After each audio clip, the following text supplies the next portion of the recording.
staff would say is that events have really overtaken this. The county has accepted the conservation easement donation. So that is really, at this point, completed. You know my passion for the use of this property for the community, especially as youth. And I feel like there's probably, you know that you choose not to change anything. I want to come here and officially inform you all of the decision by the Board of Supervisors to accept the conservation easement.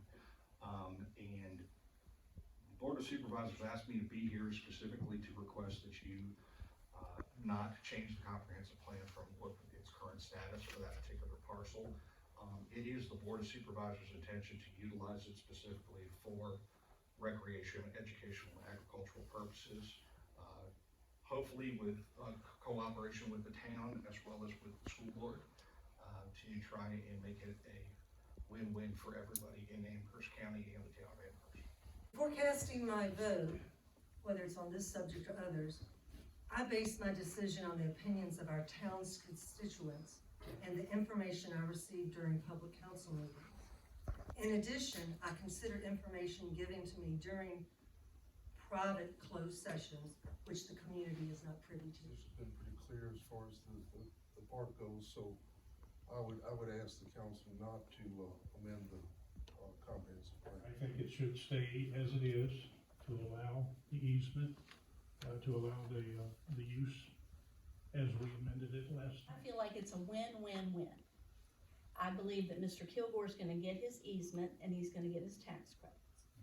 The county is gonna hold that easement. The issue before town council, as I understand it, is for that particular 22 acres, you are going to be reverting back to your previous comprehensive plan that had that designated as commercial area. That 22 acres now, because of that conservation easement, can no longer be used for commercial at all. It can only be used for recreation, agricultural, or educational purposes. My reasoning for motioning this and for moving this forward to go back to the original comprehensive plan is the example of Winton Country Club. So Winton Country Club was owned by the county, and 50 some odd years later, they chose to sell it.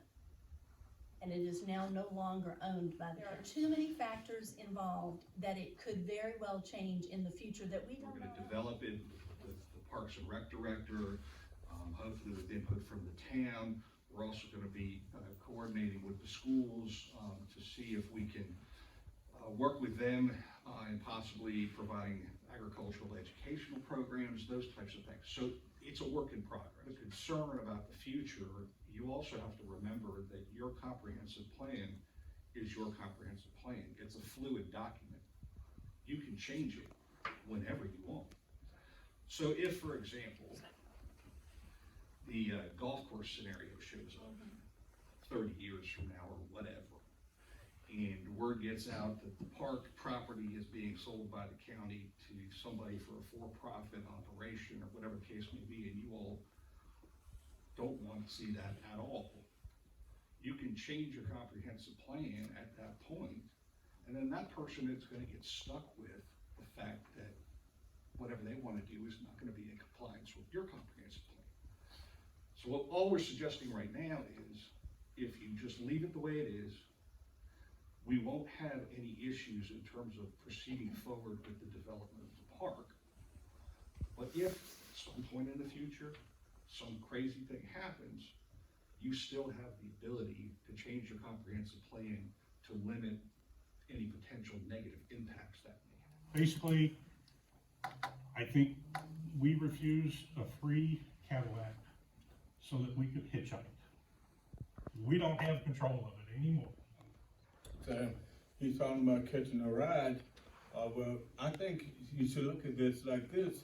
The town, the no votes kept the town from having to pay for a park, but we still have a park now for free. This is a win-win. The county has the park that they want. The town have a park. Mr. and Mrs. Kilgore get their tax benefits. They getting paid. It's a win-win for everybody, but guess what? The town people don't have to pay for it. And we had discussed, we had throw around that the town gonna have to raise taxes, the town gonna create a tax. We don't have to raise tax to pay for a park anymore, we don't even have to engage in that. I think the town people should be happy that we still have a park that we don't have to pay for. We don't have to jack the taxes up in this town. It's not a burden to anybody, but we all can go and enjoy it. I think that's a win-win, and be honest with you, I was just totally amazed that the county took it. They had to pay for it, we don't.